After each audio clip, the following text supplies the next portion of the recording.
نحمده ونصلي على رسوله الكريم أما بعد فقال قائل حب الوطن من الإيمان.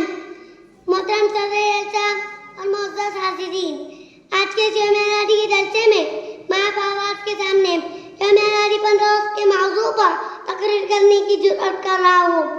امید ہے کہ آپ حضرات میری حوصلہ افزائی فرمائیں گے. محترم سامعین، ہم سب جانتے ہیں کہ ہندوستان کی تاریخ میں 2 قومی دن منائے جاتے ہیں، ایک 15 اگست اور دوسری 26 جنوری. 15 اگست 1947 کا ہمارا پیارا ملک انگریزوں کی غلامی سے آزاد ہوا تھا اور 26 جنوری کو ہندوستان کا قانون بنایا گیا. آج 15 اگست سے ہم ہر سال 15 اگست کے دن ملک آزاد ہونے کی خوشی میں آزادی کا جشن مناتے ہیں. محترم حضرات، میں آپ لوگوں کو بتانا چاہتا ہوں کہ وہ کون لوگ ہیں جنہوں نے ہندوستان کو آزاد کرانے کے لیے بہت زیادہ محنت کی اور بہت زیادہ قربانی دی.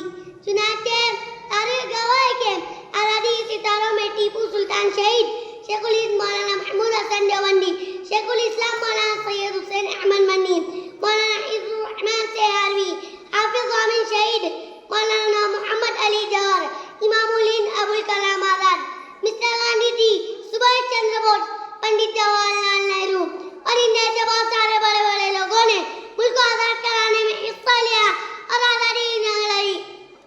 مطلب حضرات، ہمارے بزرگوں اور آزادی کے شہسواروں نے ایک ساتھ مل کر ملک کو آزاد کرایا اور تمام ہندو مسلم بھائی کو یہ پیغام دیا کہ ہر ہندوستانی باشندے کا فرض ہے اور یہ وقت کا تقاضا بھی ہے کہ ایک ہو کر اپنے پیارے ملک کی حفاظت اور اس کی ایکتا کو ترقی دلائے.